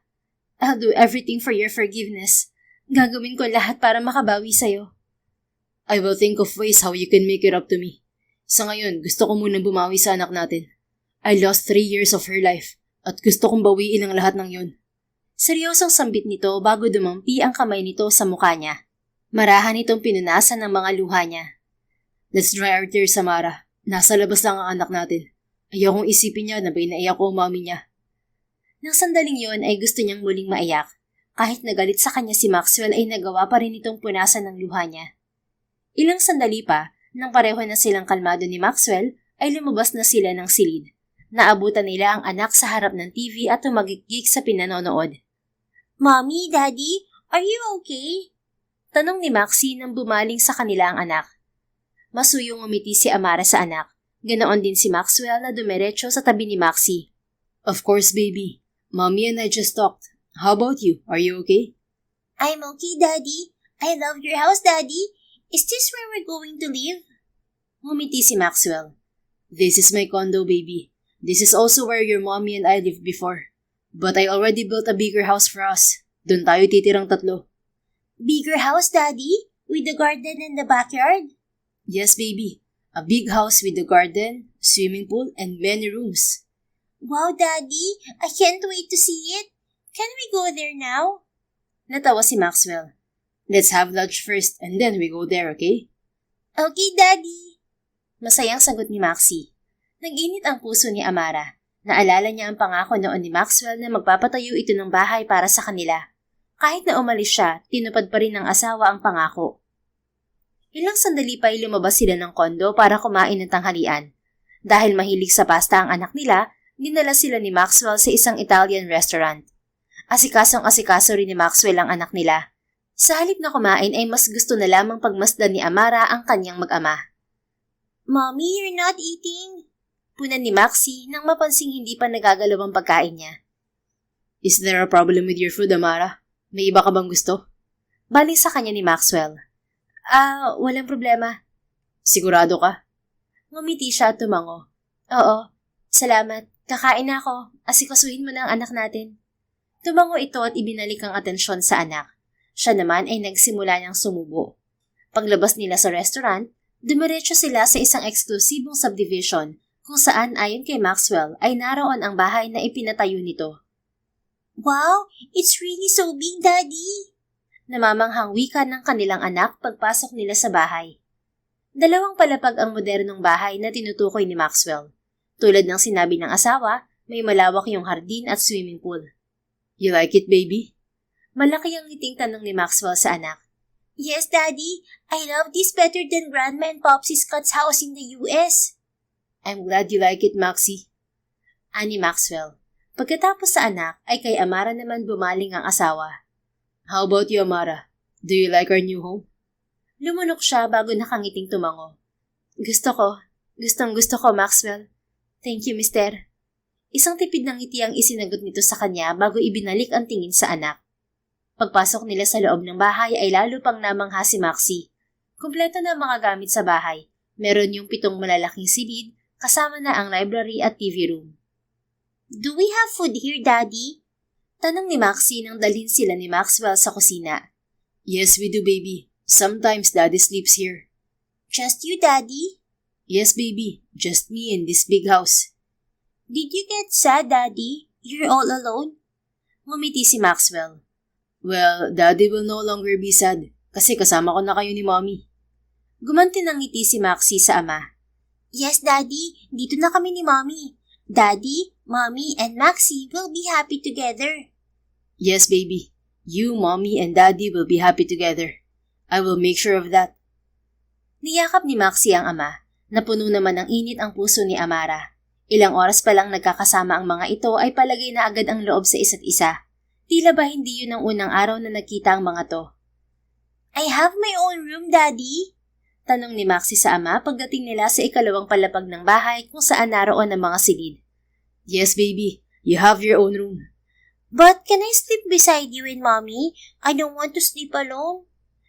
Sa US, may sarili rin siyang kwarto sa bahay ni na Mommy, pero sanay siya na tabi kami matulog. Paliwanag ni Amara kay Maxwell. Sumulyap sa kanya ang asawa bago ibinalik ang tingin sa anak. Of course, darling. You can sleep beside me and Mommy. Nakangiting tumango si Maxie. Pumasok ito sa loob ng silid at sumampa sa kama. Bumaling naman si Amara kay Maxwell.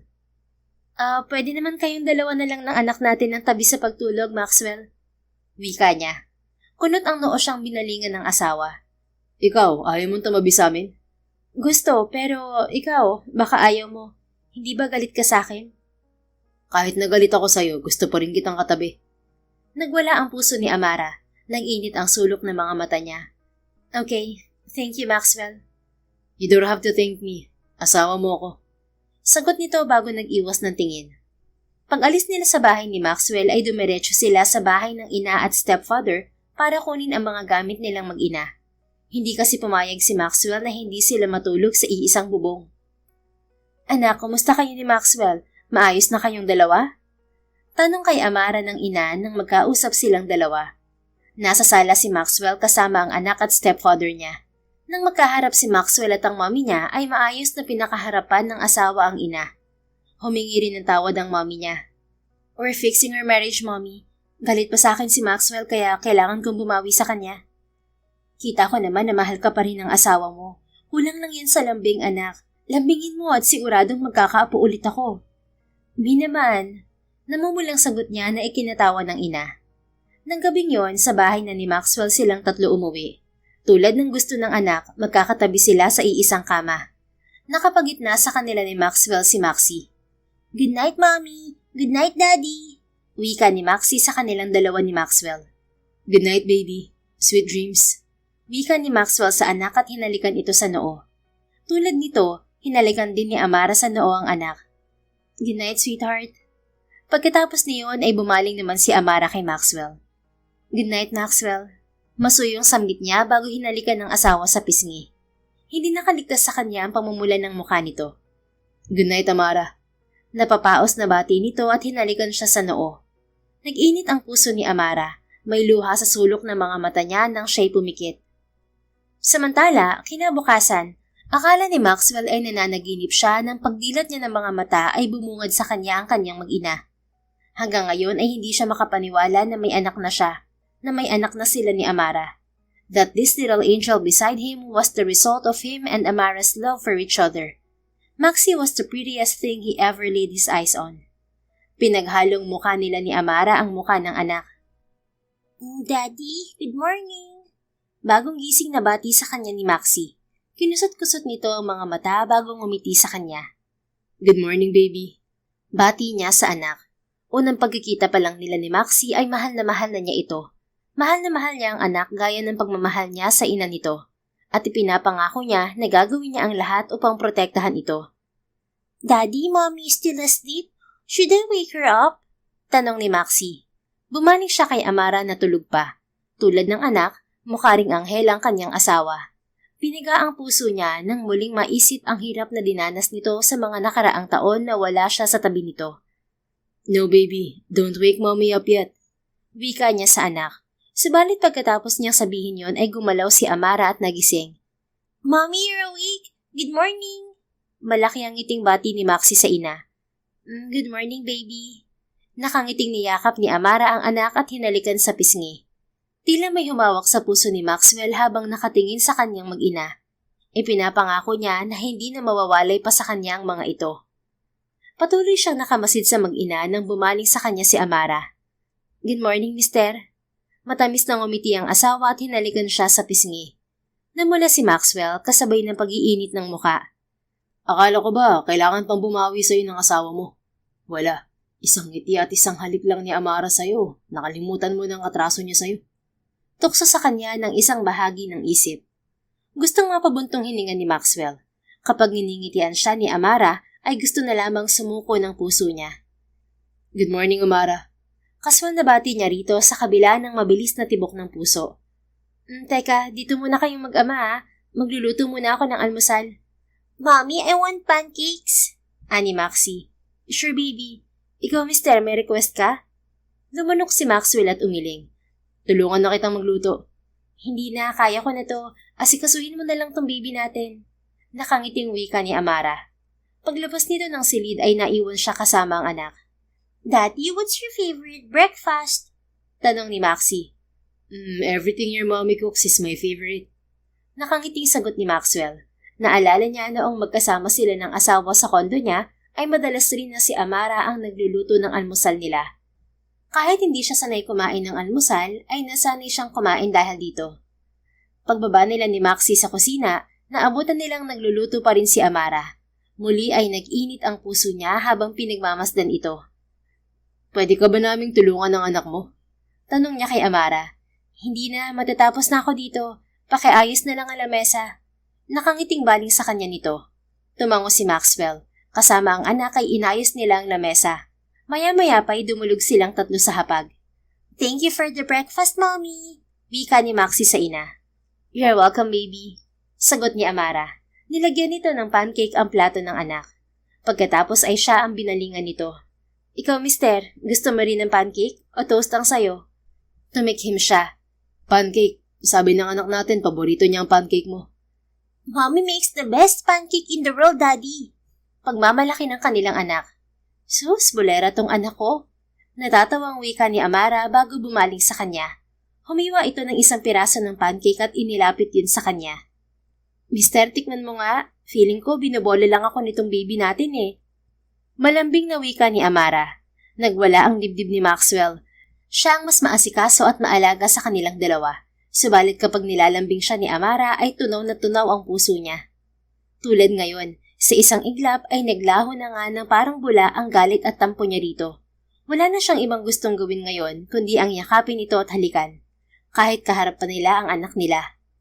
Sa halip na gawin ng mga yon ay ngumiti siya at isinubo ang pagkaing nakaumang sa bibig niya. Our daughter is right, Amara. You make the best pancake. Lumaki ang ngiti ni Maxwell nang mamula ang mukha ng asawa. Alam niya kasing kinikilig ito kapag ganun. Daddy, don't you have work today? Tanong ni Maxie. Daddy's on vacation, baby. I want to spend more time with you and mommy.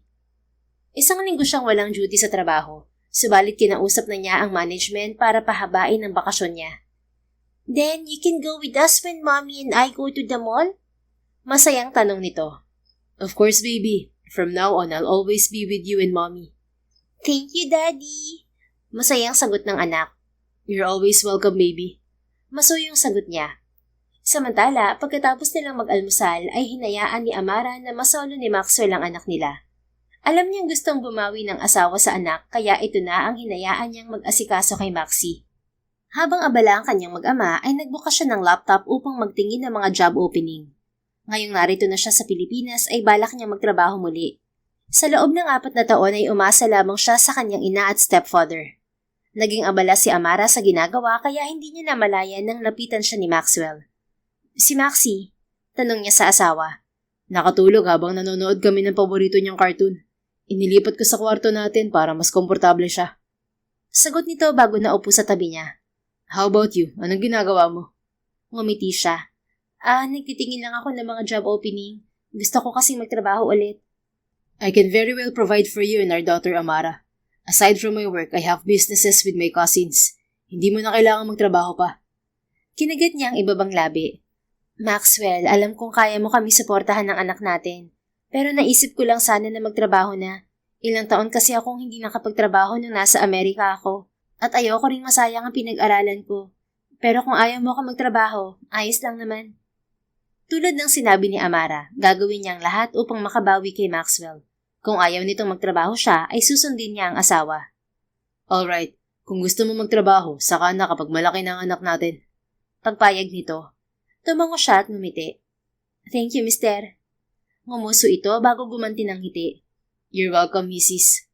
Nag-init ang puso niya sa ngiting yun ng asawa. Sa unang pagkakataon rin pagkatapos ng 4 na taon, ay muli niyang narinig ang salitang Mrs. mula sa asawa. Can you tell me more about our daughter, Amara? Gusto kong malaman kung paano siya nung maliit pa siya. Kailan siya natutong magsalita? Maglakad? I want to know everything. Tanong ni Maxwell. Ngumiti siya at kinalikot ang laptop. Ipinakita niya sa asawa ang mga larawan at video roon ng anak simula nang iluwal niya ito hanggang sa kasalukuyan. This is Maxie's first picture. She has to stay in the NICU for 8 weeks. I gave birth to her through cesarean section. 32 weeks lang siya nung pinanganak ko siya. Pagkukwento niya nang ipakita kay Maxwell ang unang larawan ng anak. Nangilid ang luha ni Amara habang inaalala ang mga panahong yon. Ang saya ko nung unang makita kong anak natin, pero ang sakit din ng puso ko kasi ang liit-liit niya. Kahit nung nasa tiyan ko pa lang siya, lagi kong pinagdadasal ang kaligtasan niya, na kahit siya na lang ang mabuhay, wag na ako. Napahinto si Amara sa pagsasalita nang alisin ni Maxwell ang laptop mula sa kandungan niya. Pagkatapos niyon ay umiiyak na lumuhod sa kanya ang asawa. I'm sorry, Amara. Patawarin mo ako na wala ako sa tabi mo ng mga panahong nahihirapan ka. Patawarin mo ako kung hindi kita naalagaan ng may sakit ka at buntis ka pa sa anak natin. I can't imagine the pain you went through. I'm so sorry, Amara.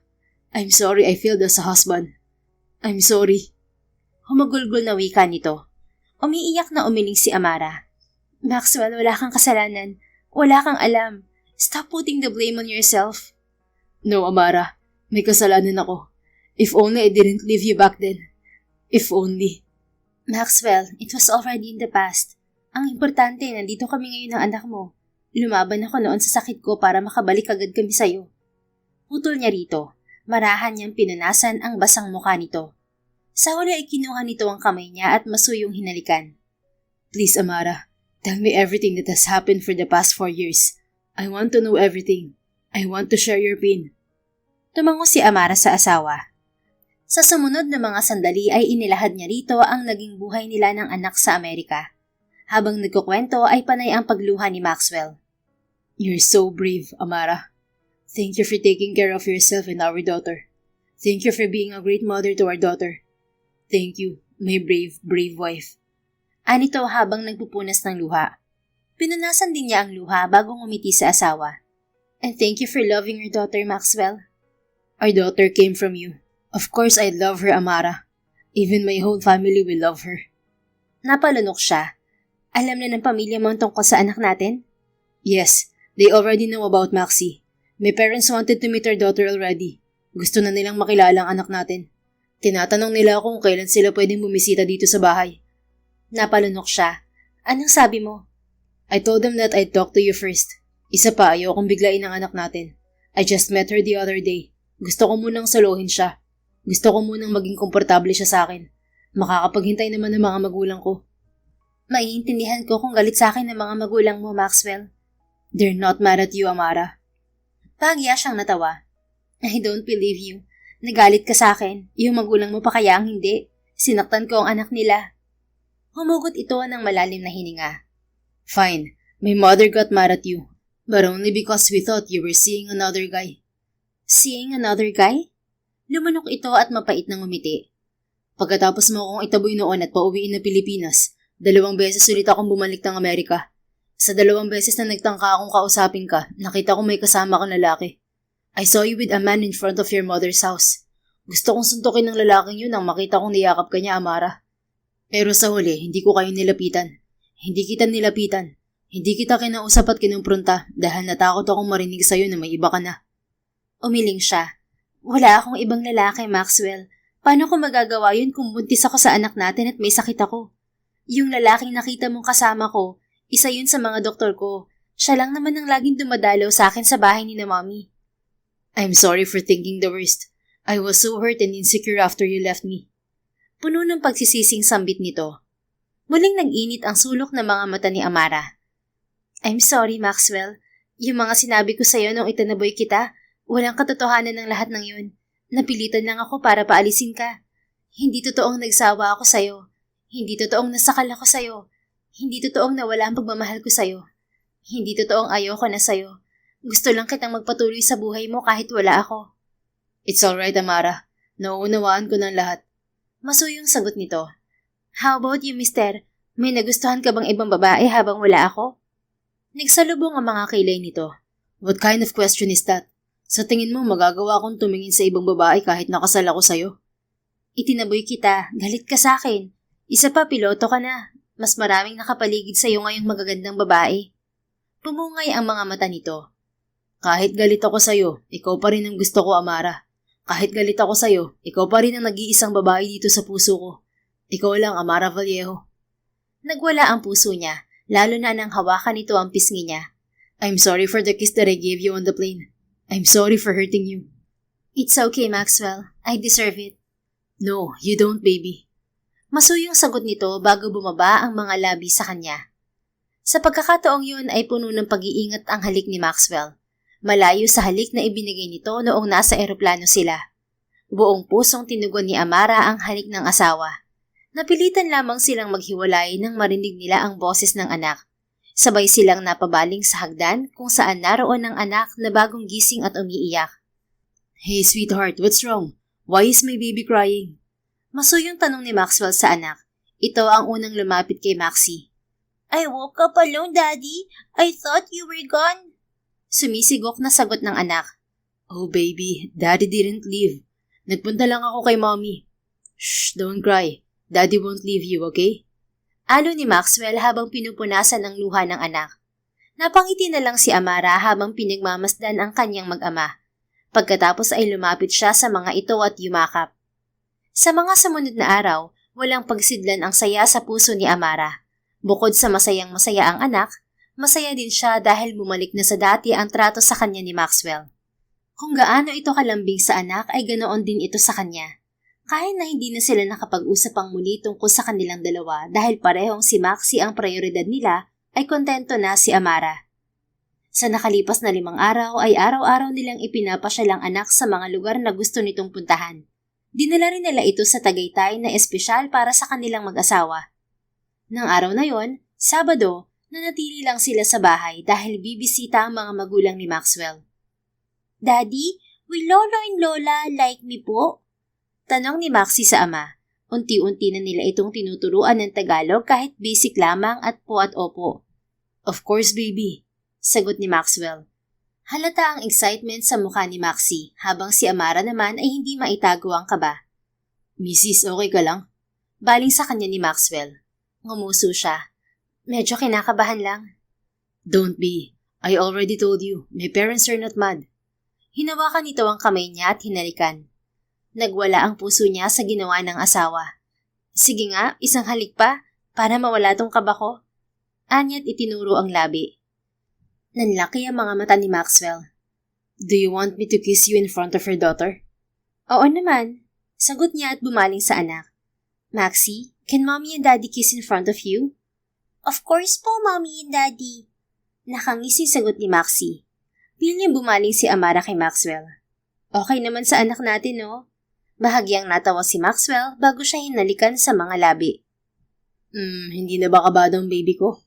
Masuyong tanong ni Maxwell nang pakawalan ng mga labi niya. Baby mo? Oh, before we had Maxie, you were my original baby. Ngayon, 2 na kayong baby ko. Malambing na sagot nito na nagpawala sa puso niya. Hindi na ako kinakabahan. Ang sarap kasi ng kiss ng mister ko eh. Pabulong na sagot niya sa asawa na nagpapula sa mukha nito. Ilang sandali pa ay dumating ang mga magulang ni Maxwell. Kitang-kita niya ang kislap sa mga mata ng mag-asawang Vallejo nang makita ang apo. You're so pretty, my darling. Lola and Lolo is very happy to meet you. Naiiyak na wika ni Maxine Vallejo sa apo. Mahigpit na niyakap nito si Maxie, gayon din si Austin Vallejo. I'm very happy to meet you too po, Lolo and Lola, sagot ni Maxie. Your daddy told me your name is Maxine Amira? Anang ginang. Yes po, Lola. Mommy said I was named after you and Grandma. Your name is Maxine, Lola? Sagot ni Maxie. Yes, darling. Lola's name is Maxine.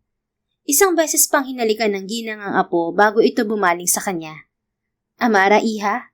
Lumunok siya at maliit na ngumiti. Tita Maxine. Mama, iha.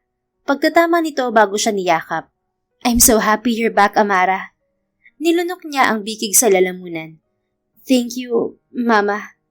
Nang pakawalan siya ng ginang ay naramdaman niya ang braso ng asawa sa balikat niya.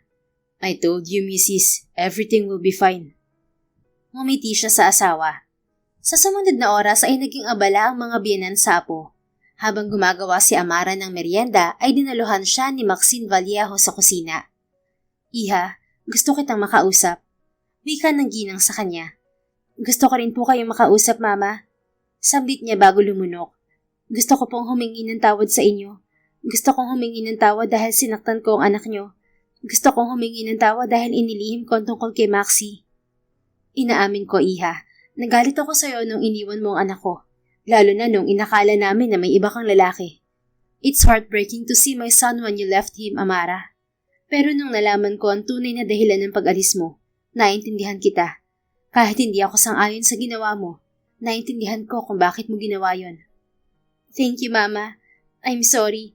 Ayoko lang pong maging pabigat kay Maxwell at ayaw kong itigil niya ang pangarap niya. Kaya nagsinungaling ako sa kanya kahit na masakit sa akin na talikuran siya. Umiiyak na sagot niya. Naluluhang hinawakan nito ang 2 kamay niya. Patawarin mo rin kami kung hindi ka namin nasuportahan sa pinagdaanan mo. We're sorry, Amara. I should be the one apologizing, Mama. Pangako po babawi ako sa inyo. Hindi mo kailangan bumawi, iha. Just love your husband and your daughter. Don't ever leave them again. Don't ever leave your family again. Kung ano man ang problema, nandito kaming lahat, Amara. Hindi mo kailangan mag-isa. Umiiyak na nagyakap sila ng ginang. Ilang sandali pa sabay silang bumalik sa sala. Pinuntahan nito ang asawa at apo. Habang siya naman ay nilapitan ni Maxwell. Amara, Mrs., are you okay? Masuyong tanong nito. Ngumiti siya. Nag-usap lang kami ni Mama. Bakit umiyak ka? Did she say something? May pag-aalalang tanong nito. Wala to. Medyo nagkaiyakan lang kami ni Mama. I'm good, mister. Sigurado ka? Tumango siya at masuyong umiti. Gumanti ito ng ngiti at pinatakan siya ng halik sa noo. Hapon na nang umuwi ang mga magulang ni Maxwell. Antok na ang anak natin. Iakyat mo muna sa kwarto. Wika ni Amara kay Maxwell. Karga-karga kasi nito si Maxie nang ihatid nila paalis ang mga magulang nito. Ngayon ay nakasubsob na si Maxie sa balikat ng ama at napapapikit na. Ikaw, Mrs., hindi ko sasama sa amin. Magliligpit muna ako dito sa baba. Sagot niya. Hanggang ngayon kasi ay hindi pa sila nakakakuha ng kasambahay. Ngayong nagkasundo sila ni Maxwell na hindi muna siya magtatrabaho, gusto ni Amara na maging hands-on sa kanyang mag-ama. Sige, papatulugin ko lang ang anak natin. Bababa rin ako agad. Ani Maxwell. Nang iwan si Amara ng mag-ama, ay tumuloy siya sa hardin para ligpitin ang mga naiwang laruan doon ng anak. Nang matapos ay pinagkaabalahan niya ang mga halaman at bulaklak na naroon. Pumasok siya sa bahay dala ang isang bungkos ng bulaklak. Pagdating sa sala, nakasalubong ni Amara ang asawa. Mister, tulog na si Maxie? Tanong niya kay Maxwell. Oo, tulog na siya. Bakit may hawak ang bulaklak? Where did those flowers come from? May nagbigay ba sa'yo niyan? Bagyang magkasalubong ang mga kilay na tanong nito. Natawa siya sa reaksyon nito. Walang nagbigay sa akin, pinitas ko to sa garden. Bakit? Sabi mo kailangan kong bumawi sa'yo, kaya naisip kong mula ngayon, liligawan kita, hanggang sa mawala ang lahat ng galit at tampo mo sa akin. Ito, para sa pinakagwapong lalaki sa buong mundo. Nakangiting inabot niya rito ang bungkos ng bulaklak. Mrs. Napaawang ang mga labing samit ni Maxwell. Lumunok ito kasabay ng pamumula ng sulok ng mga mata.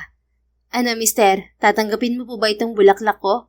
Sa kabila ng luha sa mga mata ay natatawang tinanggap nito ang bulaklak. Hindi mo na kailangan bumawi sa akin. Bakit? Hindi ka nagalit? Hindi ka na nagtatampo? Umiling to. Wala eh. Masyado kitang mahal. Sandali lang nagtagal ang tampo ko. Isang ngiti mo lang, isang halik mo lang. Wala. Naglaho na lahat ng inipon kong tampo. Nagsimulang maipon ng luha sa mga mata niya. Kung ganon, mahal mo pa rin ako? Mahal na mahal pa rin kita, Amara. Masuyong sagot nito. Hinaplos nito ang pisngi niya.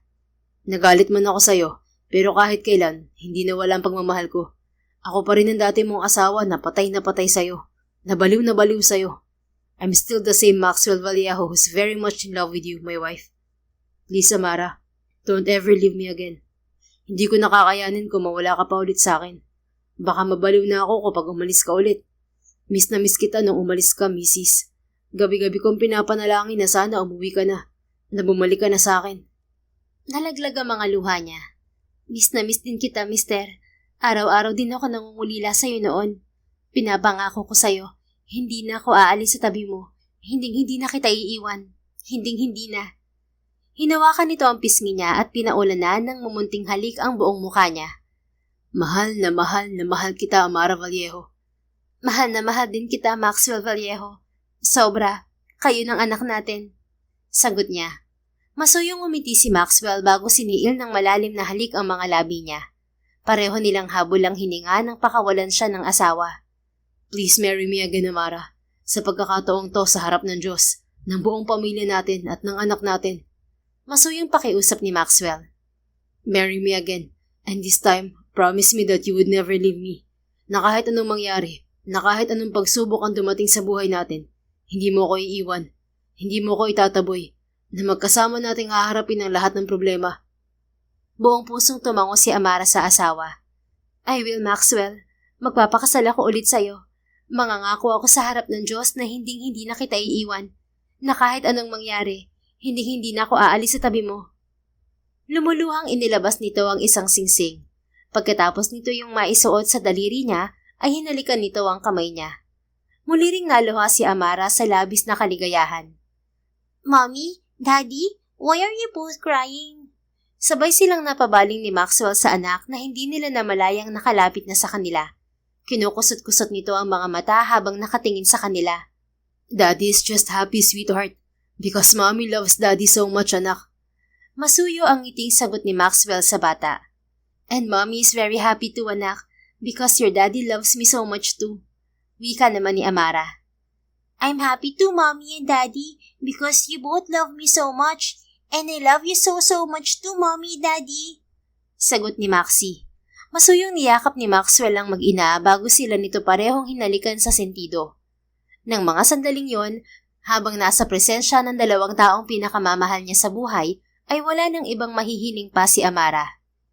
Isang buwan nang nakalipas ay naganap ang ikalawang pag-iisang dibdib ni na Maxwell at Amara. Sa pagkakataong yon, isang engranding kasalang ibinigay sa kanya ng asawa. Dinaluhan yun ng lahat ng mga kamag-anak at importanteng tao sa buhay nila. Flower girl sa kasal nila si Maxie. Pagkatapos ng kasal ay nagpunta silang mag-anak sa Amerika para sa honeymoon nila.